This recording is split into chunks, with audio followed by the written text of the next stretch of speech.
الحمد لله نحمده ونستعينه ونستغفره ونؤمن به ونتوكل عليه ونعوذ بالله من شرور أنفسنا ومن سيئات أعمالنا من يهده الله فلا مضل له ومن يضلل فلا هادي له ونشهد أن لا إله إلا الله وحده لا شريك له ونشهد أن محمدا عبده ورسوله صلى الله تعالى عليه وعلى آله وأصحابه وبارك وسلم تسليما كثيرا أما بعد فأعوذ بالله من الشيطان الرجيم بسم الله الرحمن الرحيم إن الدين عند الله الإسلام وقال النبي صلى الله عليه وسلم لا تزال طائفة من أمتي ظاهرين على الحق وقال النبي صلى الله عليه وسلم الكيس من دان نفسه وعمل لما بعد الموت۔ قرآن مجید کی چند آیات اور رسول اللہ صلی اللہ علیہ وسلم کی ایک حدیث پڑھی ہے۔ اللہ تعالیٰ سے دعا ہے اللہ تعالیٰ صحیح طرح سے بات کہنے کی، سننے کی، سمجھنے کی اور عمل کی توفیق عطا فرمائے۔ آج تاریخ 26 ہے نا، 26 اپریل 2019۔ میرا سفر تھا جس کی وجہ سے کچھ بیان تاخیر سے شروع ہو رہا ہے۔ یہ وضاحت اس لیے کرنا پڑتی ہے کہ پھر لوگ ہمیشہ تاخیر ہی سے آتے ہیں۔ ابھی پہنچا ہی ہوں کہ میں بس گھر میں کپڑے تبدیل کر کے ممبر پہ آگے بیٹھ گیا ہوں۔ تو ارادہ تھا کہ جس ملک کا سفر تھا اس سے متعلق، کیونکہ ایک بہت ہمارے اسلاف کی یادگاریں ہیں وہاں پر، تو اسی سے متعلق کچھ بیان کیا جائے کہ وہاں کیا اسباق ملے۔ ازبکستان بہت قدیم شہر ہے، 2500 سال سے زیادہ پرانی تاریخ ہے ازبکستان کی۔ پاکستان، اس کے بعد افغانستان، اس کے بعد ازبکستان، درمیان میں افغانستان اور ازبکستان کے درمیان میں ایک دریا ہے، بہت طویل دریا۔ بعض حضرات کہتے ہیں دنیا کا سب سے طویل، مجھے اس کی تحقیق نہیں ہے لیکن بہت طویل ہے، اور اس کی تاریخ بہت قدیم ہے۔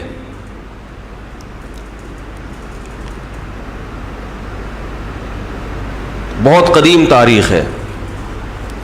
ہم وہاں ایک جگہ پہ گئے تو عجائب گھر میں کچھ پتھر رکھے ہوئے تھے، تو وہ بتا رہے تھے کہ یہ پتہ نہیں کتنے قبل مسیح۔ تو میں نے ان سے کہا کہ کراچی میں ایک پہاڑی ہے، ایک پہاڑ ہے 5000 سال قبل مسیح۔ تو وہ ایک دم گھور کے میری طرف دیکھنے لگے۔ میں نے کہا بلکہ شاید 1 کروڑ سال پرانی تاریخ ہو اس کی، یعنی ایسی ایسی چیزیں ہم نے کراچی میں رکھی ہوئی ہیں۔ کہہ رہے ہیں وہ کون سی؟ میں نے کہا کٹی پہاڑی۔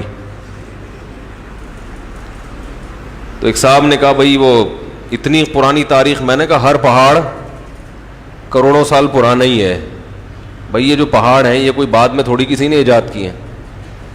کچھ تو ٹیلے اگ آئے ہیں لیکن زیادہ تر پہاڑ اکثر وہی ہیں کہ جب سے زمین بنی ہے تقریباً اسی وقت سے ہیں۔ زلزلے سے تھوڑا سا دائیں بائیں ہو گئے ہوں گے لیکن ہیں تو وہی نا۔ تو میں نے کہا ہمارے ہاں جو پتھر ہے کروڑوں سال پرانے ہیں، تو پتھر تو بھائی کروڑوں سال پرانا ہی ہوتا ہے۔ خیر،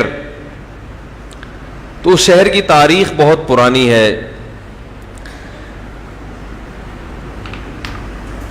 رشیا نے 1920 اور 25 کے درمیان جب خلافت عثمانیہ کا خاتمہ ہوا ہے تو ان ملکوں پہ رشیا نے قبضہ کر لیا۔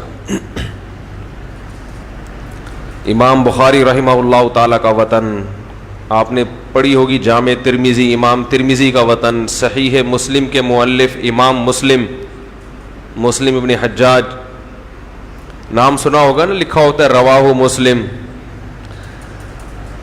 دارمی کا لفظ سنا ہوگا، فضائل اعمال میں اکثر دارمی، تو امام دارمی کی قبر بھی وہاں.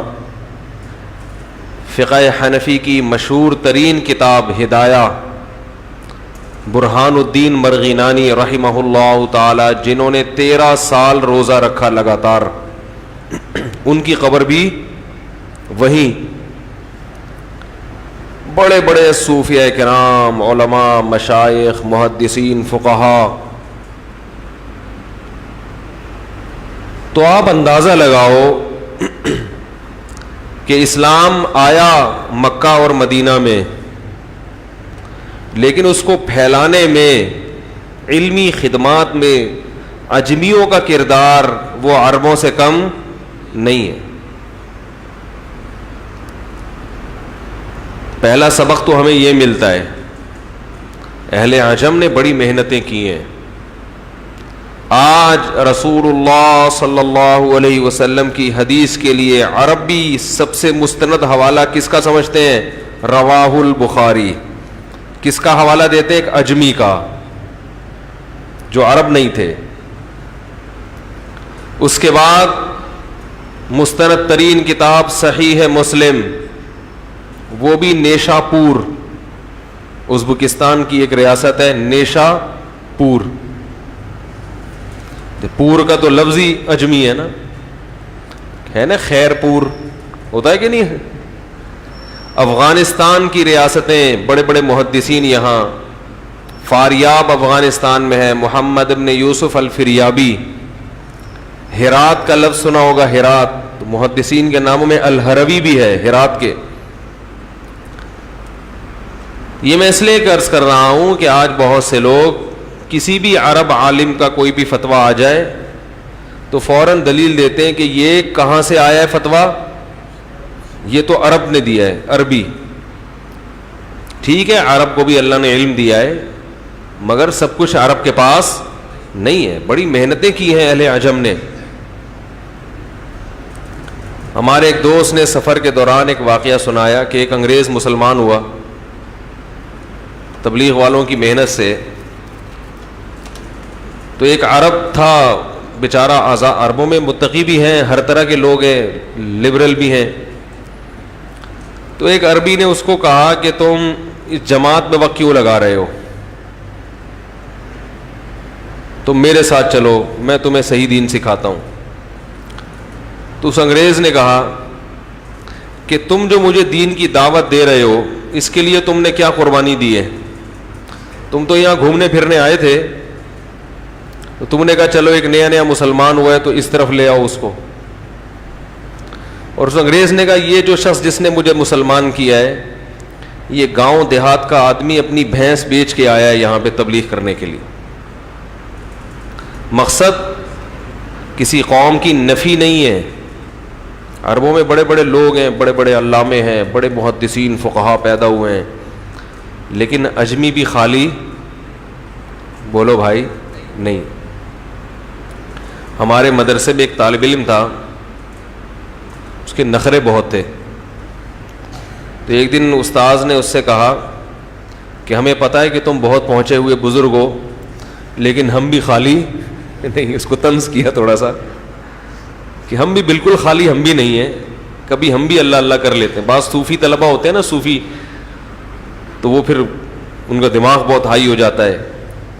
تو وہ مجھے استاذ کا جملہ یاد آتا ہے، انہوں نے کہا ٹھیک ہے تم بہت پہنچے ہوئے ہو، مگر ہم بھی خالی، ہم بھی کلمہ تو ہم بھی پڑھتے ہیں. تو اس سے پتہ چلتا ہے کہ اہل عجم کی محنتیں کتنی ہیں. علمی خدمات، جہاد میں بڑی بڑی خدمات ہیں. خلافت عثمانیہ جو 700 سال قائم رہی ہے اور یورپ سے بیت المقدس کی بھی حفاظت کرتی رہی اور یورپ سے مسلمانوں کا دفاع کرتی رہی. جب تک خلافت عثمانیہ تھی کسی نے بوسنیا کی طرف میلی آنکھ اٹھا کے نہیں دیکھا. رشیا نے ان ممالک پر قبضہ کا خیال بولے بھائی نہیں آیا. افغانستان میں روس کے داخلے کا تصور بھی نہیں تھا. جو خلیفہ تھا عثمانی، اس سے یہودیوں نے اسرائیل مانگا، فلسطین مانگا. اس نے کہا کہ یہاں کی مٹی شاپر میں بھر کے لے جانے کی بھی اجازت نہیں دوں گا، تھیلے میں ڈال کے لے جانے کی اجازت نہیں دوں گا. جب سے خلافت عثمانیہ کا خاتمہ ہوا، بوسنیا میں بھی ظلم، اور ازبکستان، تاجکستان، یہ تمام ریاستیں ہمارے ہاتھ سے نکل گئیں. اور تاریخ کا بدترین ظلم لوگوں نے بتایا، وہیں کے مقامی لوگوں نے. یونیورسٹی کے ایک وائس چانسلر تھے جو ممبر آف پارلیمنٹ بھی ہیں ابھی، انہوں نے کہا کہ میں نے ساری زندگی اپنا اسلام چھپا کے رکھا.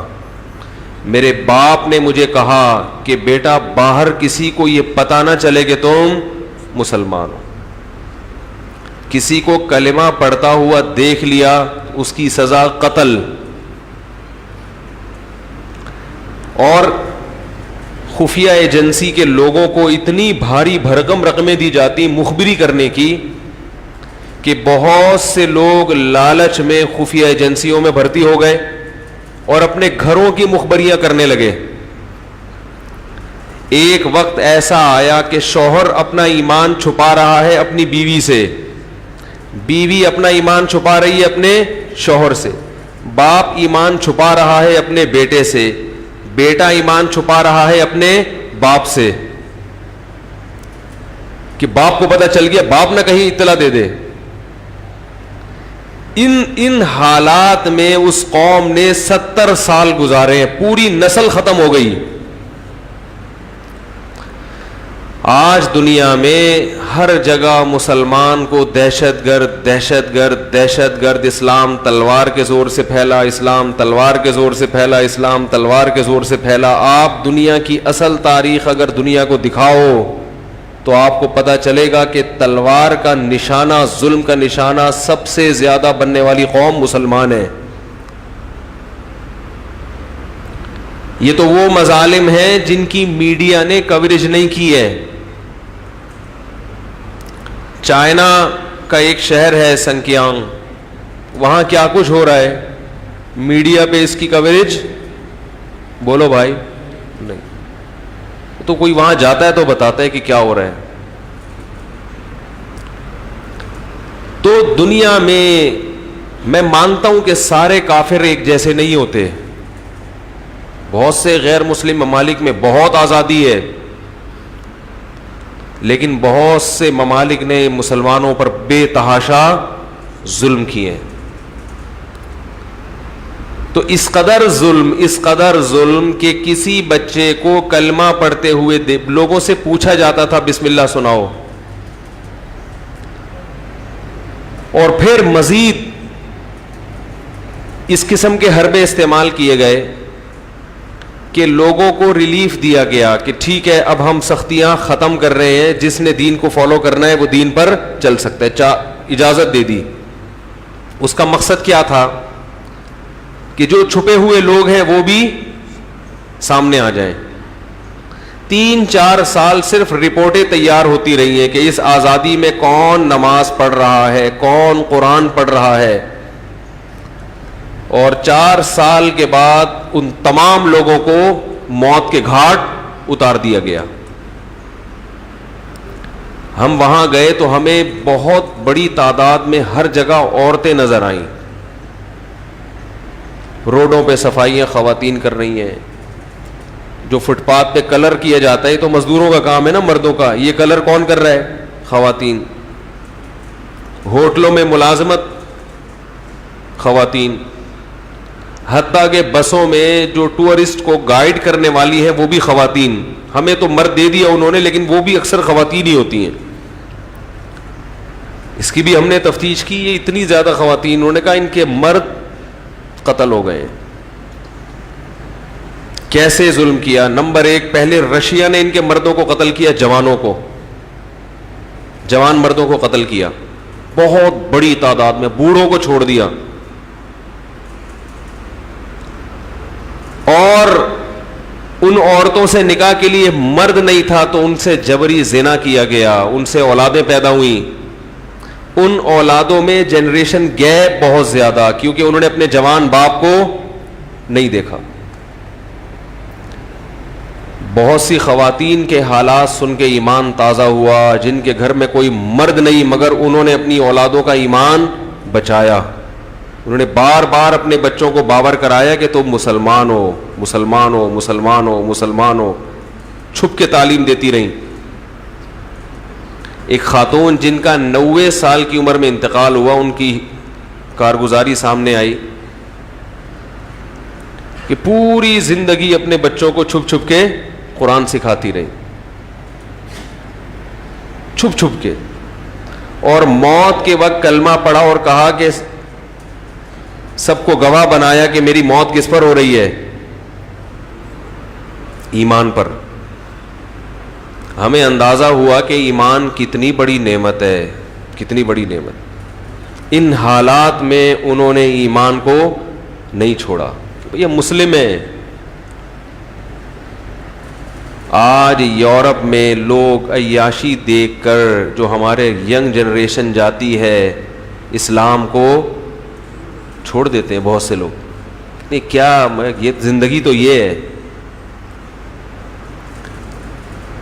جن کے دلوں میں ایمان کی قدر, ان کو 70 سال کا ظلم اور جبر بھی ایمان سے دور نہیں کر سکا. 70 سال اس قدر جبر. میں حیران ہوا, وہاں لوگوں نے بتایا کہ تہخانوں میں مدرسے قرآن جتنے بھی تھے جلا دیے گئے. کوئی ایک قرآن کی آیت بھی کہیں لکھی ہوئی نظر نہیں آئے گی, ایک قرآن کی آیت بھی. سب سے مصحف لے کے جلا دیے گئے.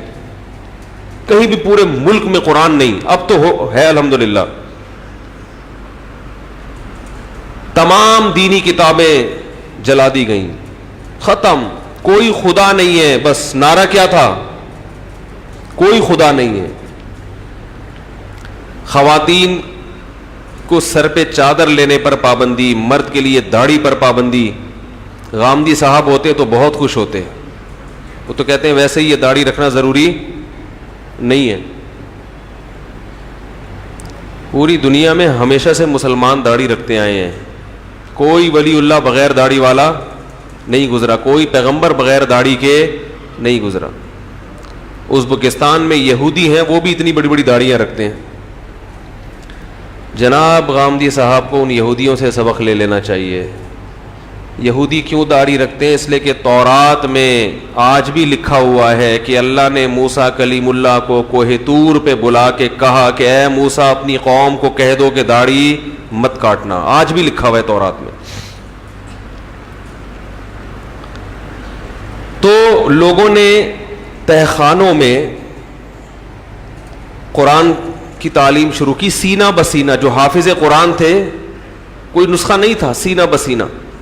اور بعض لوگوں نے جو قرآن تھے ان کو چوڑوں میں پیک کر کے کہیں دفن کر دیا کہ اللہ کبھی اچھے حالات لائے گا تو ہم اس کو نکال لیں گے. اس طرح سے مدرسوں کو آباد کیا گیا کہ تہخانے میں, اور اوپر جو دیوار بنائی اس میں فحش تصاویر عورتوں کی اور شراب کی بوتلیں, تاکہ خفیہ ایجنسی کے لوگ آئیں تو یہ سمجھیں کہ یہ لبرل لوگ ہیں, یہ مذہبی گھرانہ نہیں ہے, کوئی ایک سینما گھر ہے اندر. اس طرح سے 70 سال کا وقت گزار کر اپنے ایمان اور علم کو محفوظ کیا اس قوم نے.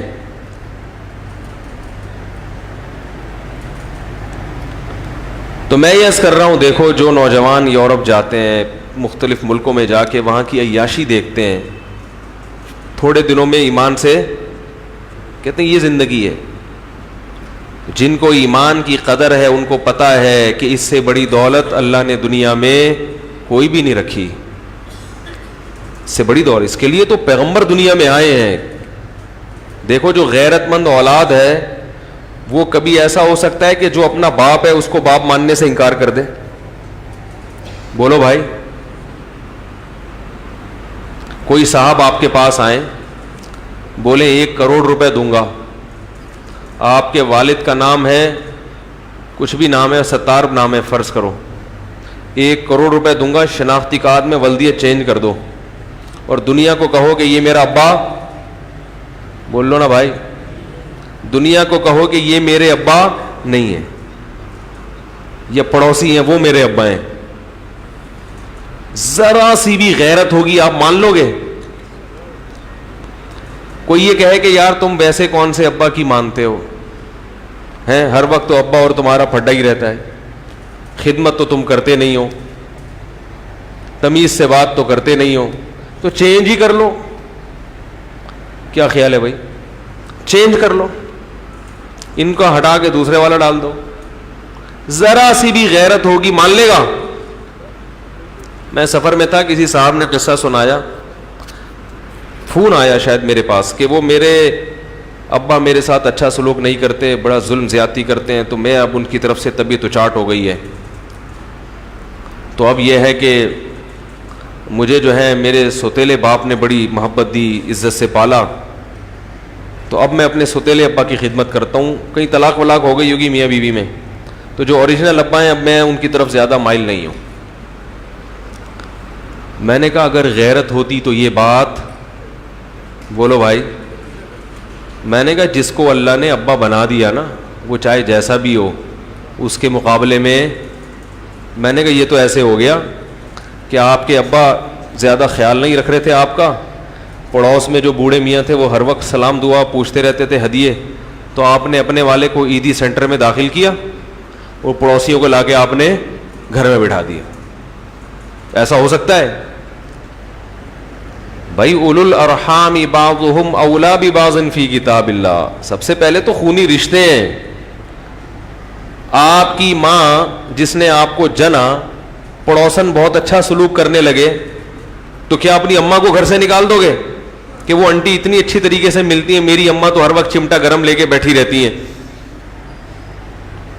بھائی اپنی اماں تو اپنی اماں ہے, جسم کا ٹکڑا تو اپنی اماں کا ہو, جسم کا ٹکڑے تو باپ کے ہو.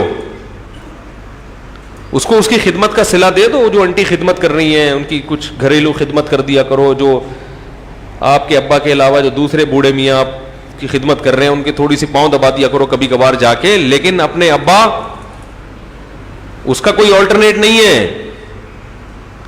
تو یاد رکھو, جیسے غیرت مند آدمی سب کچھ برداشت کر لے گا, ولدیت چینج نہیں کر سکتا, اور باپ کا انکار بھی نہیں کرے گا کہ یہ میرا ابا نہیں ہے. اسی طرح غیرت مند آدمی, اللہ کی نافرمانی اگر اس سے ہو بھی جائے تو اپنے خالق کا انکار, بولو بھائی, نہیں. کفر کیا ہے؟ اللہ کو اللہ نہ ماننا, اللہ کے وجود کا انکار کر دینا, یا اللہ کے ساتھ دوسرے کو شریک کر دینا. آپ نے کہا یہ بھی میرا ابا ہے, یہ بھی ابا ہے, تو اوریجنل ابا کیا کہے گا؟ بولے گا پھر وہی تیرا ابا ہے, میں نہیں ہوں. کیا ہو گیا بھائی؟ عورت اپنے شوہر کے بارے میں کہ یہ بھی میرے میاں اور وہ بھی ہیں, تو جو اوریجنل شوہر ہوگا بولے گا آج سے اب تیرے وہی ہیں, میں نہیں ہوں. ٹھیک ہے نا, کیونکہ سربراہ ہے نا, وہ شرکت برداشت نہیں کرتا جو سربراہ ہوتا ہے. تو اسی طرح یاد, اماں اگر کہے, اماں بھی ایک سربراہ ہے نا بچے کے لیے, بچہ کہے کہ یہ میری اماں, وہ بھی اماں کہے گی پھر وہی ہے. ایک صاحب مجھے کہنے لگے ابھی سفر میں کہ میری جو بچوں کی سوتیلی ماں ہے وہ میرے بچوں سے اتنا اچھا سلوک کرتی ہے کہ میرے بچے اسی کی طرف مائل ہیں, اپنی اماں کو تو کی طرف مائل نہیں ہے. میں نے کہا یہ غلط تربیت کر رہے ہو آپ, غلط تربیت. سوتیلی ماں جتنا بھی اچھا سلوک کرے اس کا شکریہ ادا کرو, لیکن بچوں کو پہلے کیا سکھاؤ کہ بیٹا جو اوریجنل ماں ہے ادب تم نے زیادہ اسی کا کرنا ہے. یہ اللہ اس کے رسول کے حکام ہے. کہہ رہے ہیں وہ بھی تو ایک قسم کی ماں ہے. میں نے کہا ایک قسم کی ہے, جو اوریجنل کا آلٹرنیٹ. میں نے کہا ایسا تھوڑی کوئی محلے کی چمونی آپ آ کے آپ کے بچوں کی خدمت شروع کر دیں تو آپ اپنے بچوں کو بولو اماں کو چھوڑو, اس کی گود میں جا کے بیٹھ جاؤ. تو بچوں کو ماں اور باپ تو پہلے سکھانا پڑے گا. یہ اماں ہے چاہے جیسی مرضی ہو, اور یہ ابا ہے چاہے جیسا مرضی ہو. یہ بڑا بھائی ہے چاہے جیسا مرضی ہو, یہ بہن ہے چاہے, یہ پہلے ہے باقی سب بعد میں. میں نے کہا دیکھو ان بچوں کی اوریجنل اماں مرے گی تو ان کو وراثت ملے گی, وہ جو اچھا سلوک کر رہی ہے اس کے مرنے پر ان کو وراثت نہیں ملے گی. شریعت یہ نہیں کہتی کہ انہوں نے چونکہ بہت اچھا سلوک کیا تو ان کے مرنے کے بعد ان کی وراثت اس کو دے دو. یہ ان بچوں کی وراثت اس کو دے دو. بھائی کیا ہو گیا؟ اگر کوئی صاحب آپ سے بہت اچھا سلوک کرتے ہیں, آپ کو ٹوٹ کے عشق ہو گیا ان سے, تو مرنے کے بعد وراثت اس کو ملے گی؟ وراثت اسی کو ملے گی جو آپ کے اوریجنل ابا. کیا خیال ہے؟ اسی کو ملے گی, کیونکہ قرآن نے صاف کہہ دیا اولو الارحام بعضهم اولی ببعض فی کتاب اللہ. دیکھیں صحابہ کرام جب ہجرت کر کے مدینہ آئے ہیں تو انصار نے ان کو گلے لگایا, اپنی جائیدادیں ان کو دے دیں. ایسی محبت اور مواخات کی مثال تاریخ میں نہیں ملتی جو انصار اور مہاجر صحابہ کے درمیان قائم ہوئی ہے. تو اس سے بعض صحابہ کو یہ وہم ہوا کہ انہوں نے ہم پہ اتنا لٹایا, اتنا خرچ کیا, ہم مریں گے تو وراثت بھی انہیں کو جائے گی. قرآن نے کہا نا نا نا نا نا نا نا نا, یہ تمہارے دوست ہیں, محبوب ہیں, لیکن یاد رکھو اولو الارحام جو خونی رشتہ ہے اللہ کی نظر میں وہ ان پر مقدم ہے. نہیں یاری بات, وہ خونی رشتہ جو مکہ میں تھے اس کو اللہ کیا کر رہا ہے؟ ان رشتوں پر مقدم. تو اسلام میں رشتوں کی بڑی اہمیت ہے. فرشتوں کے ہاں رشتے نہیں ہوتے. فرشتے نہ کسی کے ماموں, نہ چچا, نہ خالہ, نہ پھپھو, وہ دوست ہوتے ہیں. انسانوں میں دوستی ایک الگ چیز ہے اور رشتہ داری ایک, بولتے کیوں نہیں بھائی, الگ چیز. غیر مسلموں کے ہاں دوستی کی بیس پر تعلق ہوتا ہے, رشتوں کی بیس پہ ختم ہوتا جا رہا ہے ان کے ہاں. تو میں یہ عرض کر رہا تھا کہ ابا کیسے ہی ہوں تو ابا کا انکار تھوڑی کرے گا کوئی. غیرت مند آدمی ہو کہے گا یار بغیر باپ کے کون ہوتا ہے. تو یاد رکھو ذرا سی بھی غیرت ہو, انسان کیسا مرضی نالائق ہو جائے, اپنے خدا اور اپنے رب کے وجود کا انکار نہیں کرتا. تو کیسے؟ افی اللہ شک فاطر السماوات والارض, وہ اللہ اس میں شک کروں جس نے آسمانوں اور زمین کو بنایا. کیمرس کیا کہتے تھے کہ کوئی اللہ نہیں ہے, خود سے بنی ہے. کل کسی نے فیس بک پہ ایک بہت اچھا کلپ بھیجا کہ ایتھیس سے سوال کیا جا رہا ہے مختلف انگریزوں سے کہ تم اللہ کو مانتے ہو؟ کہتے ہیں نہیں مانتے. کیوں نہیں مانتے؟ ہمارے پاس کوئی دلیل نہیں ہے. تو انہوں نے ایک البم دکھائی جس میں تصویریں. اس نے اس انگریزوں سے سوال کیا کہ یہ تصویریں خود سے بن سکتی ہیں؟ یہ کتاب جس میں رنگ بھرے ہوئے ہیں اور تحریریں ہیں. اس نے کہا نہیں, اس کا کوئی رائٹر ہے. تو وہ ڈی این اے کی طرف آ گیا کہ دیکھو ڈی این اے جو ہے یہ بھی تو ایک کتاب ہے نا جس میں انسان کی تمام خصوصیات لکھی ہوئی ہوتی ہیں, یہ خود سے کیسے بن گئی؟ تو میرا ذہن اس طرف گیا, میں نے کہا اس کو اور آسان کر کے پیش کیا جا سکتا ہے کہ یہ مردہ تصویریں خود سے بن گئی اور یہ زندہ تصویر چلتی پھرتی دیکھتی. یعنی یہ جو کتاب کی تصویریں ہیں انسانوں کی جو پینٹر نے ہاتھ سے بنائی ہیں, ان کے بارے میں تو کہہ رہے ہو کہ یہ کلر اتفاق سے, بولتے کیوں نہیں, اتفاق سے نہیں جوڑ سکتے. یہ کلر جو ایک جس کی کوئی حیثیت نہیں ہے وہ کروڑوں سال میں بھی اتفاق سے آنکھ ناک کان کی شکل میں تبدیل نہیں ہو سکتے. اور یہ تیری شکل آنکھ ناک کان یہ اتفاق سے وجود میں آ گئی. اور آنکھ بھی مصنوعی نہیں, دیکھتی آنکھ, سنتے کان, سونگتی ناک, بولتی زبان, سوچتا دماغ, یہ خود سے وجود میں آ گیا. بہت مشکل ہے بھائی سمجھانا, کیا کریں. بے جان تصویریں وہ کروڑوں سال بھی ارتقاء کے مراحل طے کر کے ایک آنکھ بھی نہیں بنی ہے بھائی.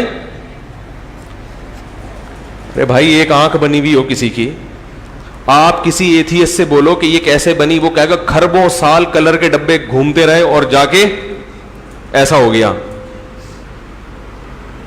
وہ بھی نہیں مانے گا, آپ بھی نہیں مانو گے. تو آپ کو وہ کلر کے ڈبے جس نے ایک بے جان تصویر کو بنایا وہ تو کمبختوں خود نہیں بن سکتے. اور جس دماغ سے تو سوچ رہا ہے اس کی تصویر, دماغ کی بھی ایک تصویر ہوتی ہے, آنکھوں کی بھی تصویر ہے, پلکوں کی بھی تصویر ہے, ناک کان دل. قرآن میں کہا نا سورہ انفطار میں فسواکا, جس صورت میں چاہا تجھے ڈھال دیا. یہ تصویر اتفاق سے وجود میں آ رہی ہے, جو دیکھ بھی رہی ہے, چل بھی رہی ہے, بول بھی رہی ہے. مجھے تو لگ رہا ہے آپ لوگ ایک ہفتے کا جو ناغہ ہوا نا اس سے بڑا نقصان ہوا ہے, بہت نقصان ہوا ہے, اس سے بہت نقصان ہوا ہے. تو اس لیے میرے بھائی گناہگار ہونا الگ بات ہے, مگر اپنے خالق کا انکار کرنا یہ بہت بڑی بے غیرتی ہے, بہت بڑی. اکفرت بالذی خلقک من تراب, اللہ کا خطاب کا انداز دیکھو, کہہ رہے کیا تو انکار کر رہا ہے اس خدا کا جس نے تجھے مٹی سے بنایا. مٹی سے کوئی پتلا بنا ہوا ہو, کوئی سائنسدان کہے گا کروڑوں سال کے بعد یہ بت وجود میں آ گیا. ایک بت بھی دنیا میں بے جان ایسا نہیں ہے جو خود سے وجود میں آیا ہو. یہ چلتا پھرتا پتلا جو دیکھتا بھی ہے سنتا بھی ہے, یہ ارتقائی مراحل طے کر کے خود سے بن گیا. یہ کیسے ممکن ہے؟ تبھی تو قرآن کہہ رہا ہے آقا فرتا, تجھے کیا ہو گیا, کیا ہو گیا؟ تو ان سائنسدانوں کی باتوں میں آ رہا ہے. ہماری لمز یونیورسٹیوں میں یہی پڑھایا جا رہا ہے ارتقاء, اور پاگل ہیں. اسی نظریے کو پروفیسر پڑھا بھی رہا ہے اور طلبہ سن بھی رہے ہیں. کوئی ایک اعتراض نہیں کرتا کہ پروفیسر صاحب یہ کتاب جس میں یہ نظریہ لکھا ہوا ہے, یہ کتاب کے صفحات وجود میں نہیں آ سکتے, اور یہ پروفیسر صاحب تم اتفاق سے وجود میں آ کے اور یہ ہمیں یہ خود سے وجود میں آ گئے اور ہمیں یہ احمقانہ باتیں سکھا رہے ہو. اللہ نہیں چھوڑے گا, یاد رکھو, اللہ نہیں چھوڑے گا. اللہ سب سے پہلے اس قیامت میں سوال کس کے بارے میں کرے گا؟ فزکس اور کیمسٹری کی جو مساوات ہیں, جو ایکویشنز ہیں, ان کے بارے میں سوال نہیں کرے گا اللہ قیامت کے دن. سب سے پہلے کہے گا کہ جس نے پیدا کیا تھا اس کو مانتا ہے کہ نہیں مانتا.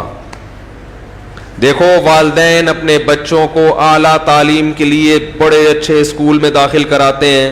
اگر بچہ بدتمیز بن جائے, ابا اماں کے ساتھ بدتمیزی شروع کر دے, تو والدین کیا کہتے ہیں, اتنی اچھی تعلیم کا کیا فائدہ کہ ہمارا تو ادب, بولتے کیوں نہیں بھائی, کر ہی نہیں رہا, ہمیں تو مانتا ہی نہیں ہے. تو یہ جو دنیا میں تعلیمی ادارے بنے ہیں, یونیورسٹیاں, یہ اگر آپ کو اللہ نہیں سکھا رہی تو یہ سائنسی معلومات قیامت کے دن آپ کے گلے پڑ جائیں گی. اللہ کہے گا اس تعلیم نے تمہیں اگر میرا منکر بنا دیا تو اس ترقی سے, یہ ترقی تمہیں اللہ کے عذاب سے نہیں بچا سکتی. وہ انتقام لے گا. دنیا میں انتقام اس لیے نہیں لیتا کہ دنیا دار العمل ہے, ایگزامینیشن ہال ہے. ایگزامینیشن ہال میں رزلٹ اناؤنس نہیں ہوتا. وہاں تو آپ پیپر حل کریں تو بھی آپ کو پنکھا چلے گا, ایئر کنڈیشن روم میں آپ کچھ بھی منگوائیں گے ایگزامینر لا کے دے گا, پھرے کے علاوہ سب چیزیں لا کے دے گا. لیکن کراچی کے جو ایگزامینیشن ہال ہیں ان میں پھرے کے علاوہ کچھ بھی نہیں ملتا. حقیقت بتا رہا ہوں. میرا ایک بیان ہوا تھا کہ ان یونیورسٹیوں کو مدرسوں کے حوالے کر دو تو دیکھو کیسے یونیورسٹیاں ترقی کریں گی. اس پہ اتنے نیگیٹو کمنٹس آئے لوگوں کے, انہوں نے کہا ہاں ہم ان اسکولوں کو بھی برباد کر دیں مولویوں کے چکر میں. اور جیسے مولویوں نے فرقہ پرستی پھیلائی ہوئی ہے, مولویوں نے آگ لگائی ہوئی ہے, نہ بات کرنے کی تمیز اور نہ چلنے کی تمیز, نہ بیٹھنے کی تمیز, تو ہم اپنی یونیورسٹی کو بھی خراب کر دیں. آپ لوگوں نے ان مولویوں کو دیکھا نہیں ہے جو مدرسوں سے فارغ ہوتے ہیں. آج کل ہر آدمی مولوی کا لیبل لگا کے کچھ بھی کہہ سکتا ہے. وہ مدارس میں آ کے دیکھو آپ کو پتہ چلے گا, کیونکہ ہم نے دونوں ماحولوں کو, ہم نے یونیورسٹیوں کو بھی دیکھا ہے, کالج کو بھی دیکھا ہے اور مدرسوں کو بھی دیکھا ہے. تو یہ نرا دعویٰ نہیں ہے. یہ یونیورسٹیاں ذرا مدرسوں کے حوالے کرو, پھر دیکھو کیسے ترقی کریں گی. علماء نے دینی تعلیم دینی مدرسوں میں سکھائی. آپ کو پتہ ہے کہ پاکستان اس وقت حفظ کے شعبے میں اگر آپ دیکھیں, پوری دنیا میں اس سال سب سے زیادہ حفاظ کی تعداد پاکستان سے نکلی ہے. قرآن حفظ کرنا الحمد سے لے کے والناس تک آسان کام نہیں ہے. مدارس اس ذمہ داری کو بخوبی نبھا رہے. بچے کو 2-3 سال میں اتنے حافظ, مجھے صحیح تعداد میرا خیال ہے 75,000 حفاظ. یہ پوری دنیا میں, پوری دنیا کا ورلڈ ریکارڈ ہے پاکستان میں مدارس کا. پاکستان میں 2 ہی ادارے ہیں جو صحیح چل رہے ہیں میری رائے کے مطابق, ایک فوج کا ادارہ اور ایک دینی مدارس. باقی حالات دیکھ لو آپ جا کے اداروں کے, سب کو پتہ ہی ہے کیا حالات ہے. پی آئی اے کا ٹکٹ کراؤ ملتا ہی نہیں ہے. مجھے جمعے کی نماز کے لیے پہنچنا تھا, پی آئی اے کا ٹکٹ نہیں مل رہا. ایک صاحب پی آئی اے میں آ رہے, میں نے کہا تم نے کب؟ کہہ رہے ہیں میں تو کل کرایا. میں نے کہا ہم تو ایک ہفتے سے کرا رہے ہیں. انہوں نے کہا ٹکٹیں ہوتی ہیں, دیتے نہیں ہیں. ٹکٹیں ہوتی ہیں. ریلوے میں ایک کھڑکی ٹوٹ جائے نا, ابھی ایک صاحب تھے لاہور میں بتا رہے, ریلوے میں کھڑکی ٹوٹ جائے تو 1 لاکھ روپے میں بنتی ہے. ہمارے گھر کی کھڑکی پہ 1000 روپے کا خرچہ آ جائے گا. ریلوے میں ان کا بس نہیں چل رہا, ورنہ ریلوے میں جو ٹائر ہے نا اس کے پنچر کا بھی الاؤنس جاری کر دیں گے. حقیقت ہے کہ ٹرین کا ٹائر جب پنچر ہوگا تو اس مد میں اتنے پیسے ملیں گے, بس نہیں چل رہا. تو یہ مولوی ہے جو یہاں آ کے بیٹھے ہوئے ہیں مدرسوں کے. آپ نے دیکھا ہوگا 2 نمبر لوگوں کو. آپ آؤ بیٹھو مدرسوں میں, ہمارے درس میں دعوت دیتا ہوں کھلے عام, آؤ بیٹھو ہمارے درس میں بیٹھو, دوسرے علماء کے درس میں بیٹھو. بات یہ ہے کہ جب انگریز نے ہندوستان پہ قبضہ کیا تو اس نے پورا نصاب چینج کر دیا, زبان چینج کر دی. پہلے زمانے میں دینی مدرسہ اور یونیورسٹی یہ الگ الگ چیزیں, بولو بھائی, نہیں تھی. ایک ہی یونیورسٹی, ایک ہی چھت کے نیچے دینی تعلیم بھی تھی, سائنسی علوم بھی تھے, فزکس کیمسٹری بھی پڑھائی جاتی تھی. 400 سال پہلے انگریز ہماری یونیورسٹیوں کی ڈگریوں پہ فخر کیا کرتے تھے. ہمارے مدارس تھے وہ. شام میں الزیتونہ تھی, مصر میں جامع ازہر تھی, بغداد میں الگ یونیورسٹیاں تھیں. زیادہ پرانی بات نہیں ہے, 400 سال پرانی بات ہے. محمد ابن موسیٰ الخوارزم جس کی 400 سال کتابیں پڑھائی گئی ہیں انگریزوں کے ہاں, وہ بھی ازبکستان کا تھا. سمجھ میں نہیں آ رہی میرا خیال ہے. یہ تو جب مسلمانوں کے ہاتھ سے حکومتیں ختم ہوئیں تو وہ تمام علوم کا انگلش میں اور دوسری زبانوں میں ترجمہ ہوا. انگریزوں نے ہم پہ حکومت کی, ہم سے ہماری زبان چھین لی. سب سے پہلے اس نے سرکاری زبان انگلش, تو اب 99.9% مسلمانوں کو انگلش نہیں آتی. وہ دنیاوی تعلیم میں زیرو ہو گئے. امام غزالی اور البیرونی ایک ہی چھت کے نیچے پڑے ہیں. البیرونی سائنسدان بن کے نکلا, امام غزالی عالم بن کے نکلے. اس وقت مجبوراً علماء نے کہا کہ بھائی دنیاوی علوم تو کسی طرح محفوظ رہ جائیں گے, لیکن یہ دینی علوم بالکل ختم ہو جائیں گے. تو ان دینی علوم کی حفاظت کے لیے علماء نے مکمل فوکس کس کو کیا؟ دینی علوم کو. اس لیے مجبوراً یہ جو سائنسی علوم تھے ان سے رشتہ کیا ہو گیا؟ منقطع ہو گیا, اور ایک الگ الگ ٹریک پہ امت چلنے لگی. تو علماء نے اپنے ہاتھ میں دینی علوم لیے. الحمدللہ آج پوری دنیا میں پاکستانی علماء کی قدر ہے. انڈیا, پاکستان اور بنگلہ دیش کے علماء کی قدر ہے الحمدللہ.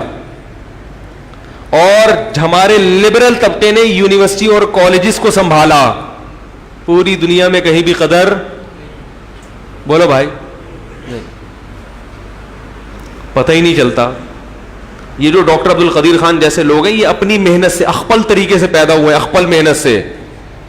ہماری یونیورسٹیوں کا ایسا ماحول نہیں ہے کہ اس سے کوئی بہت اچھے لوگ نکلیں. بہت معذرت کے ساتھ, اگر کوئی اچھا نکل رہا ہے اپنی محنت پہ, ماحول ایسا نہیں ہے. اور مدرسے میں اگر کوئی خراب نکل رہا ہے تو اپنی نالائقی پہ, مدرسے کا ماحول خراب نہیں ہے. اگر مدرسے سے کوئی نالائق بن کے نکل رہا ہے نا تو مدرسے نے نہیں سکھایا, وہ خود نالائق ہے. اور یونیورسٹیوں میں اگر کوئی اچھا نکل رہا ہے اپنی محنت ہے اس کی. پنجاب یونیورسٹی کا حال دیکھو, چرس ہیروئن چل رہی ہے یہ, اور ہمیں تانے دیتے ہیں, کہہ رہے ہیں ہم ان مولویوں کے حوالے کریں تاکہ ہم برباد ہو گئے برباد. بھائی لڑکیاں چرس پی رہی ہیں پنجاب یونیورسٹی میں, ان کے ماں باپ نے ان کو چرسی بنانے کے لیے بھیجا تھا یونیورسٹی میں. نہیں آ رہی سمجھ میں؟ جا کے دیکھ لو, یقین نہیں آ رہا نا. سب نہیں پی رہی, کوئی پنجاب یونیورسٹی میں پڑھتی ہے تو آپ کہیں اچھا مفتی صاحب نے بیان میں فرمایا تھا یہ چرسی ہیں. سارے چرسی نہیں ہے, بیان کو غلط رخ بھی لوگ دے دیتے ہیں. بڑے اچھے اچھے خاندانی لوگ پڑھ رہے ہیں الحمدللہ, بڑے غیرت والے, لیکن یونیورسٹی کی وجہ سے نہیں, وہ ان کے ابا اماں کی اپنی محنت ہے. یونیورسٹی میں جو ماحول ہے وہ مذہب نہیں ہے, تو ٹینشن دور کرنے کے لیے بولو بھائی چرس. اور جو دوستیاں, بوائے فرینڈ کلچر اور جو کچھ اس میں ہو رہا ہے وہ تو اس کا تبصرہ تو مناسب ہے ہی نہیں. آہستہ آہستہ غیرت ختم, دین ویسے نہیں آ رہا. وہ میں ایک واقعہ سناتا ہوں. ایک صاحب کسی خانقاہ میں آئے تو صحت اچھی ہونا شروع ہو گئی. کسی نے کہا یار پہلے تو اتنی اچھی صحت نہیں تھی, اب کیوں؟ نے کہا یار میں نے اس بزرگ سے, اللہ والے سے اصلاحی تعلق قائم کیا تھا کہ میرے دل سے دنیا کی فکر نکل جائے اور دین کی فکر پیدا ہو جائے. تو دو فکروں سے ہی انسان گھلتا ہے نا, یا تو آخرت کی فکر سے کمزور ہوتا ہے, یا بال بچوں کی, بیوی بچوں کی, کاروبار کی فکر انسان کو گھلا دیتی ہے. تو کہہ رہے یہ میری نالائقی کہ میں جب یہاں آیا تو دنیا کی فکر تو نکل گئی, آخرت کی پیدا ہوئی نہیں. یعنی دنیا کی فکر تو نکل گئی, بیوی بچوں کا تو کوئی ہوش ہی نہیں ہے. دنیا کی فکر تو چھوڑ دو, غلط ہے دین میں یہ تھوڑی ہے. دنیا کی فکر چھوڑ دیتا ہوں اور آخرت کی ایسے ہوتی نہیں پیدا. نتیجتاً صحت اچھی ہونا, فکر لیس, ہر قسم کی فکروں سے کیا ہو گئے, آزاد. تو ایسے بھی لوگ ہیں مارکیٹ میں. تو یونیورسٹیوں کا حال جا کے دیکھو میرے بھائی, پروفیسر لوگ سب نہیں, بڑے اچھے اچھے خاندانی پروفیسر بھی ہیں. میں ملا ہوں یونیورسٹیوں میں. ابھی ہم گئے تھے وہاں جو سندھ کی مشہور یونیورسٹی, وہاں میرا بیان بھی تھا, جام شورو یونیورسٹی, اور ایک اور اسرا یونیورسٹی. اس کے وائس چانسلر سے ملے, بڑے خاندانی آدمی. میں تو بڑا خوش ہوا. میں نے کہا ایسے 2-4 اور پیدا ہو جائیں, ملک میں انقلاب آ جائے. تو اچھے لوگ ہر جگہ ہیں, لیکن حالات جو عمومی حالات چل رہے ہیں وہ بیان کرنے کے قابل نہیں ہے. تو کہاں سے کہاں بات چلی گئی. میں یہ عرض کر رہا تھا, قرآن کہتا ہے اکفرت بالذی خلقک من تراب, ارے جس نے تجھے بنایا تو اس کا انکار کر رہا ہے, اس کا انکار کر رہا ہے. تو جو سوویت یونین کے تحت رہنے والی ریاستیں, ان کے مسلمانوں نے کہا سب کچھ برداشت ہو جائے گا مگر اس خدا کا انکار کر دیں جس نے ہمیں بنایا. اب بیچاروں سے علم چھین لیا, محدود علم رہ گیا, تو عمل میں تو بیچارے پیچھے چلے گئے. ان کو کیا پتا جائز کیا ہے ناجائز کیا ہے. لیکن ایمان سے رشتہ مضبوط. جب افغانوں نے رشیا کو شکست دی ہے, دیکھو افغانوں کی قربانی پہ پانی نہ ڈالا کرو. افغانوں نے بہت بڑی جنگ لڑی ہے سوویت یونین سے. رشیا نے مختلف ریاستوں کو نگلنا شروع کیا تھا. ازبکستان کھا گیا, آذربائیجان کو بھی کھا گیا. وہاں کے مسلمان نہیں ٹھہر سکے اس کے سامنے. بہت طاقتور تھا, بہت ظلم کیا اس نے. اسی نیت سے آیا وہ افغانستان. لوگ کہتے ہیں امریکہ اور روس کی جنگ تھی, تو اس وقت کیوں نہیں چھڑی گئی جب آذربائیجان میں روس آ گیا تھا؟ اس وقت روس اور امریکہ نے جنگ کیوں نہیں چھڑ دی؟ نہیں یار یہ سمجھ میں کیا کریں بھائی. جب ترکمانستان پہ روس نے قبضہ کیا تو اس وقت امریکہ نے جنگ کیوں نہیں چھیڑ دی؟ رشیا کے مقابلے میں کیوں نہیں آ گیا؟ ہوا یہ ہے کہ جب افغانستان آیا رشیا, اور اس نے افغانستان میں بھی مکمل تسلط قائم کیا, تو اس کو یہ خواب و خیال میں بھی نہیں تھا کہ مجھے یہاں سے واپس جانا پڑے گا, کیونکہ اس نے سوچا تھا میں اتنی بڑی بڑی ریاستوں کو ہڑپ کر گیا, اس کو بھی ہڑپ کر چکا ہوں. یا تو شروع میں ہو جاتا نا بھائی, شروع میں لڑ کے مجھے گھسنے ہی نہ دیتے, اب تو گھس کے ہر محکمے پہ قبضہ کر لیا میں نے. افغانوں نے الحمدللہ غلیلوں سے اور پتھروں سے لڑائی کا اور آغاز کیا. وہیں کے مدارس کے علماء طلبہ اور جو لوگ دین سے جڑے ہوئے تھے, افغان آرمی بھی کس سے مل گئی تھی؟ رشیا کے ساتھ. حکومت بھی اس سے مل گئی. ایسے موقع پہ اسباب کی دنیا میں لڑنا ممکن نہیں ہے, مگر افغانوں کی عظمت کو کروڑ مرتبہ سلام. 16 لاکھ سے زیادہ انسانوں کی قربانی دی اور روس کے تسلط کو برداشت نہیں کیا. اور وہ ہاتھی جو اپنے پنجے گاڑ چکا تھا, اس ہاتھی کسی کے اوپر پاؤں رکھ کے کھڑا ہو جائے نا تو منت سماجت کر کے تو اس کو ہٹایا جا سکتا ہے. ہم نے یہ منظر دیکھا ہے تھائی لینڈ کے جنگلات میں. ہاتھی جب سامنے آگے کھڑا ہوتا تھا نا تو وہاں ہوش ہوش کرنے پر پابندی تھی, ٹھیک ہے نا. جیسے بلی آ جائے نا ہوش کر کے بگاؤ, کتا ہے تو آپ ہوش ہوش کرو, ڈر جاتا ہے. ہاتھی جب غصے میں ہو اور سامنے آ جائے تو وہ ہوش ہوش سے یہ نہیں کہ چل یہاں سے بھاگ, وہ ایک سونڈ لہرائے گا اٹھا کے پھر. اس کا طریقہ ہوتا ہے امن شانتی کے ساتھ, تمیز سے. آپ ایسے کھڑے ہو جاؤ اور قومی ترانہ شروع کر دو. بہت, کیونکہ وہ تو ہاتھی ہے, اس کے لیے قدم آگے رکھنا آسان ہے, قدم اٹھانا مشکل ہے. اور آپ اس کے قدم کو ایسے اٹھاؤ ہاتھ سے پکڑ کے, وہ تو دوسرا قدم بھی رکھ دے گا. رشیا کو سفید ریچھ کہا جاتا تھا, سفید ریچھ. ظلم اور بربریت کی داستانیں قائم کی تھی افغانستان میں. اللہ افغانوں کو جزائے خیر دے, جنہوں نے اتنی قربانیاں دی ہیں, اتنی قربانیاں دی. کیچڑ لے کے ٹینکوں کے شیشوں کو بند کر دیا کرتے تھے. ایک ایک ٹینک جب گولے برساتا تھا 400 شہید ہوتے تھے, ایک پہنچنے میں کامیاب ہو جاتا تھا. نہ اسلحہ چلانا جانتے تھے, نہ کچھ بھی نہیں جانتے تھے. غلیلوں سے, ڈنڈوں سے وہ جانتے تھے. انہوں نے کہا کہ ہم خدا کے وجود کا انکار کرنے والا اس کو اپنے ملک میں برداشت نہیں کریں گے. یہ تو اللہ کا منکر ہے. میں یہاں پاکستان میں ایسے چرسیوں سے بھی ملا ہوں جو چرس پیتے ہیں, مگر وہ روس کے دور میں لڑے ہم. میں نے کہا یار تم تو چرس بھی پی رہے ہو, لڑ بھی رہے ہو, یہ کیا ہے بھائی؟ وہ ایک آدمی سینما گھر کی لائن میں کھڑا ہوا, کہہ رہے ٹکٹ دو. کیوں بھائی؟ کہہ رہے مجھے نماز کی دیر ہو رہی ہے, جلدی دو بھائی. بولے یار نماز کی دیر بھی ہو رہی ہے, فلم بھی دیکھ رہا ہے. تو میں نے کہا یہ چرس بھی چل رہی ہے اور تم کو, ہم نے ادھر اس وقت بھی پیتے تھے. کہہ رہے مورچے میں بیٹھ کے پیتا تھا اس وقت. میں نے کہا یار مورچے میں بیٹھ کے چرس بھی پی رہا ہے اور لڑ بھی رہا ہے. کہہ رہے یار لڑ اس لیے رہے کہ ٹھیک ہے ہم اللہ کے نافرمان ہیں, مگر اس خدا کے وجود کا انکار کیا جا رہا ہو. وہی مثال ہے نا باپ والی, کہ بھائی باپ کی بات نہیں مانتے, مگر آپ کے باپ کا کوئی گریبان پکڑ کے کھڑا ہو جائے آپ کے سامنے, پھر تھوڑی آپ کہو گے یار میں ابا کی مانتا نہیں ہوں تو کوئی بات نہیں. بولو گے بھائی میں نہیں مانتا, میرا ابا اپنے ابا سے میرا تعلق, آپ کون ہوتے میرے باپ کا گریبان پکڑنے والے؟ تو غیرت کا مسئلہ ہے. تو اس افغانی نے مجھے کہا کہ ہم اپنے دین اور مذہب کے لیے گردن کٹا دے گا. اور اس وقت امریکہ نے ایک فلم بنائی تھی کمانڈو کے نام سے, یہ پتہ نہیں کس نام سے. میں نے وہ فلم, مجھے کسی نے ڈاکومنٹری دکھائی, اس پہ کلپ آ جائے گا, فلمیں دیکھتے ہیں. اس میں کوئی عورت نہیں تھی. وہ ایک پی کے فلم پہ میں نے تھوڑا سا تبصرہ کیا تھا, حالانکہ وہ بھی میں نے نہیں دیکھی, وہ بھی کسی نے مجھے شارٹ کلپ صرف اس کے ایمان افروز تقریر جو کی تھی نا اس کی دکھائی, تو اس پہ اتنا تماشا بن گیا تھا. تو امریکہ نے اس وقت فلم بنائی تھی, اس وقت اس فلم میں دکھا, عورت نہیں تھی اس فلم میں کوئی, میں نے اس کی کلپ دیکھے ہیں, اور اس کا اردو ترجمہ بھی ہے.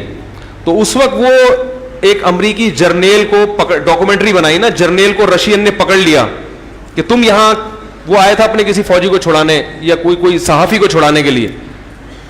تو اس وقت اس نے کہا کہ تم جس, امریکی کہہ رہا ہے رشین سے, کہ تم جس قوم سے لڑ رہے ہو وہ قوم سر کٹانا جانتی ہے, سر جھکانا کم. کیسے امریکہ ان کے فضائل بیان کر رہا تھا یار, دیکھو. میں نے کہا یار وہ تمام مولویوں کی تقریریں ایک طرف, یہ امریکہ کا بیان, ہائے ہائے ہائے. اور سورہ وہ فلم ان کے سینما گھروں میں دکھائی گئی کہ امریکی کمانڈر کہہ رہا ہے کہ تم جس قوم سے لڑ رہے ہو وہ قوم سر کٹانا جانتی ہے, سر جھکانا. آج یہ سارا کریڈٹ جو لبرل لوگ ہیں نا, جو جہاد کو نہیں مانتے, وہ سارا کریڈٹ کس کو دے دیتے ہیں؟ یہ تو امریکہ کی جنگ تھی, روس کی جنگ تھی, یہ تو یہ تھا.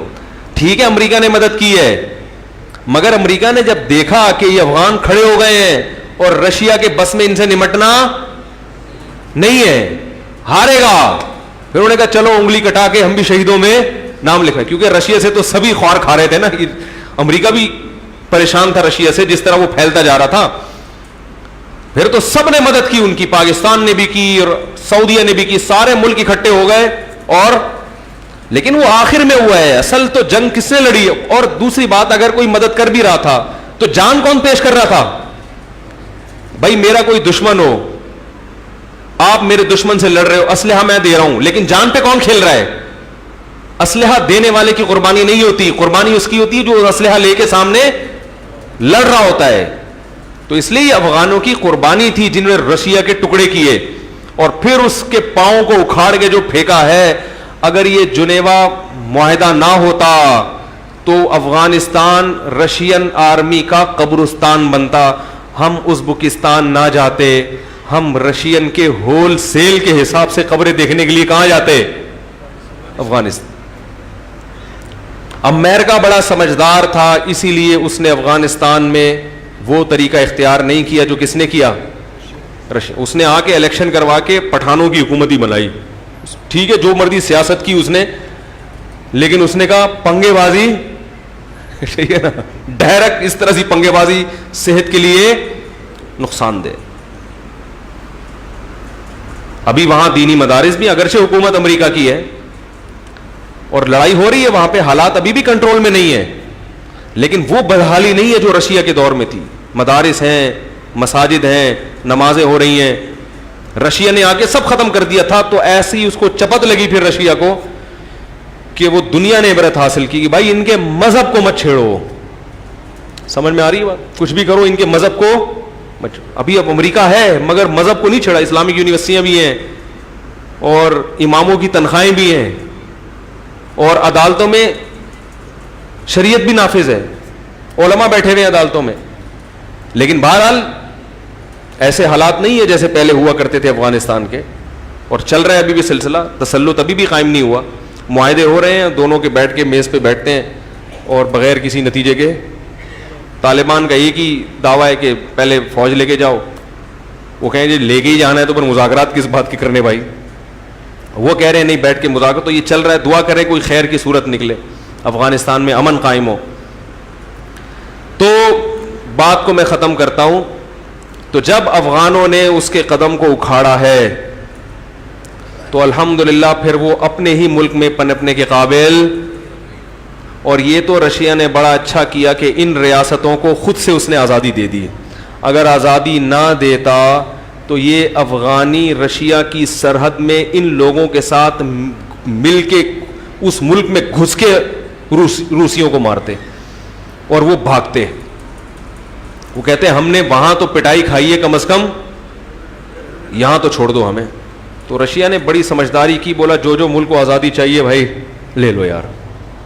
تو یہ سارے کنٹریز آزاد ہو گئے, ازبکستان, ترکمانستان. لیکن آزاد ہونے کے بعد بھی بڑی سیاستیں چلی گئی ہیں. ان کو پتا تھا بھی اسلام کی طرف آ رہے ہیں, تو رشیا نے کوشش کی ترکی سے, اور ایسے ترکی میں بھی بڑا اسلام ہے لیکن بہت سے لبرل قسم کے مولانا لوگ ہیں. اس ٹائپ کے مولویوں کو اس نے کہا کہ سعودی عرب سے اور انڈیا, پاکستان, بنگلہ دیش سے علماء نہیں آئیں گے یہاں پہ, کیونکہ یہ فنڈامنٹلسٹ قسم کے مولوی ہیں. یہ کیا ہیں؟ بنیاد پرست. ہمارے ساتھ ایک عالم تھے, انہوں نے مجھ سے پوچھا چکن کھاتے ہو, مرغا کھاتے ہو؟ میں نے کہا. کہہ رہے ہیں بنیاد پرست مرغا یا وہ مرغا جس کا کوئی مذہب ہی نہیں ہے. میں نے کہا کیا مطلب؟ کہہ رہے ہیں جو فنڈامنٹلسٹ ہے نا, بنیاد پرست مرغا, یہ وہ مرغا ہے جو صبح صبح اذان دیتا ہے, دیسی مرغا. اور جو مرغے آج کل کھائے جا رہے ہیں ان کے نہ باپ کا پتہ نہ ماں کا پتہ. جو فارمی مرغی ہے, جو جس کا یہ نہیں پتا کہ یہ مرغا ہے کہ مرغی ہے. تو مجھے کہنے لگا بیٹا جب بھی کھاؤ وہ مرغا کھاؤ جو کیا دیتا ہے, اس کے جو ہے نا گوشت کے اثرات باڈی میں جائیں گے, غیرت پیدا ہوگی. وہ مرغا جو اذان ہی نہیں دیتا. یہ فارمی مرغی کو بھی دیکھا اذان دیتے ہوئے, فارمی مرغے کو. پنجاب میں اس کو مرغا کہتے ہیں, ہم لوگ مرغی کہتے ہیں, حالانکہ نہ یہ مرغا ہے نہ یہ پتہ نہیں کیا ہے. اور یہ جو دیسی مرغے ان کی نسلیں ہوتی ہیں, ہے بھائی, نسلیں ہوتی ہیں ان کی. تو مجھے بڑی زبردست بات لگی ان کی. مرغی کھا لے, کوئی بری چیز نہیں ہے, لیکن دیسی کی بات بہرحال حدیث میں آتا ہے لا تسبوا الدیک, مرغے کو برا مت کہو, فإنه یؤذن للصلاۃ, یہ نماز کے لیے جگاتا ہے. تو مرغا تو وہ ہوتا ہے جو صبح صبح اٹھ کے نماز کے لیے جگاتا ہے. خیر بات ختم کرتا ہوں. تو اس نے کہا کہ یہ بنیاد پرست قسم کے جو مولوی ہیں یہ یہاں نہ آئیں. تو ایسے لبرل لوگ آئیں جو لڑکیوں سے اختلاط کو بھی جائز قرار دیں, اور ان سے وہ بس لبرل قسم کا اسلام جس میں 2-4 نمازیں بھی آ جائیں تو کوئی مسئلہ نہیں ہے, سب آزادی. تو اس طرح کے لوگوں نے وہاں کے کلچر کو خراب کیا. الحمدللہ علماء کی بڑی جماعتیں گئی ہیں, حضرت مفتی تقی عثمانی صاحب گئے, اور بڑے بڑے علماء یہاں ہم جس دورے پہ گئے وہاں بھی بڑے علماء تھے اس میں الحمدللہ. تو اللہ کا شکر ہے وہ لوگ بہت تیزی کے ساتھ دین کی طرف آ رہے ہیں. اور ایک اچھی بات ان میں ہم نے یہ دیکھی, وہاں قبریں تو پختہ ہیں جو حکمرانوں نے بنائی ہیں, جو غلط ہے, لیکن قبروں پہ بدعتیں نہیں ہیں, قوالیاں نہیں ہیں, قبروں پہ سردے نہیں ہیں, قبروں کو چوما چاٹی نہیں ہے, قبروں پہ وہ جو بیٹھ جاتے ہیں لوگ اعتکاف کر کے, اس ٹائپ کی چیزیں نہیں ہیں. میں کہہ رہا تھا اتنے بڑے بڑے بزرگان دین اگر پاکستان میں ہوتے تو کیا حال ہوتا, کیا لنگر ہی چل رہے ہوتے صبح سے شام. تو تو میں کہہ رہا تھا کہ اللہ کرے یہ لوگ کسی بدعتی کے ہتھے نہ چڑھ جائیں. ابھی تو بالکل فریش لوگ ہیں, وہ اسلام کی طرف نئے نئے آ رہے ہیں, تو کہیں ایسے کسی ہتھے نہ چڑھ جائیں جو ان کو بدعتوں میں ڈال دیں. اللہ تعالیٰ ہمارے ملک کی بھی حفاظت کرے اور ان ملکوں کی بھی حفاظت کرے. اگلے جمعے پھر بیان نہیں ہوگا, پھر میرا رات کو سفر ہے دوبارہ, اتوار کا بھی نہیں ہوگا, اس کے بعد ہوگا. 2 رمضان کو میں انشاءاللہ پاکستان میں ہوں گا, تراویح میں خود پڑھاؤں گا انشاءاللہ. 2 تراویح کوئی اور پڑھائے گا, اس کے بعد انشاءاللہ میں, اور تراویح کے بعد انشاءاللہ جیسے ہر سال بیان چلتا ہے پابندی کے ساتھ وہ بیان چلے گا, اس کو انٹرنیٹ پہ لائیو بھی نشر کریں گے. لیکن 2 دن تک کوئی اور پڑھائے گا. میرا چونکہ سفر ہے, سفروں میں اتنی ٹینشن ہے کہ کیا بتاؤں. کل سے ہوا میں ہی معلق ہیں. وہ ترمذ سے تاشقند پہنچے ہوا میں, پھر وہاں چھوڑا اسٹے کر کے تاشقند سے لاہور ہوا میں, پھر لاہور سے کراچی ہوا میں, اب کراچی سے دبئی ہوا, پھر ہوا میں تنزانیہ. تو 2 دن سے ہوا ہی ہے, ہوا نکل جاتی ہے آدمی کی اس سے. ایک زمانے میں شوق تھا گھومنے پھرنے کا, اب جب زیادہ ہمارے ایک رشتے دار تھے وہ بڑے ملکوں کے سفر, یہ کہہ رہے یار اب کوئی ملک کا سفر ہوتا ہے تو ذرا بھی انجوائے نہیں کر رہا ہوتا, میں ٹینشن لگ رہی ہوتی ہے. تو اب تو مجھے بکری اچھی لگتی ہے. بہت دن ہو گئے, 2 ہفتے سے اس کی خیریت نہیں پوچھی, کیا حال ہے, دودھ نہیں پیا اس کا, صحت خراب ہو رہی ہے. کھانے بھی ہمارا ملک جیسا مرضی ہے, ٹھیک ہے, گندا ہے, میلا کچیلا سب کچھ ہے. کھانوں کا مزہ اللہ کی قسم کراچی کے علاوہ, یا لاہور دوسرے نمبر پہ, کراچی تو سب سے پہلے نمبر پہ کھانوں میں, مزہ ہی نہیں آتا. پراٹھے ہی نہیں ہیں, روٹیاں نہیں ہیں, پتہ نہیں کیا کھا رہے ہیں. بال جمعے کے بعد تھوڑی دیر مسائل کا سیشن ہوگا, اس میں کچھ تھوڑا سا بتاؤں گا کراچی میں کتنا مزہ آتا ہے کھانا کھا کے. 1 ہفتے کے بعد کل 8 صبح پراٹھا کھایا ہے لاہور میں, اتنا مزہ آیا کہ کیا بتاؤں آپ. سبحانک اللہم و بحمدک نشہد ان لا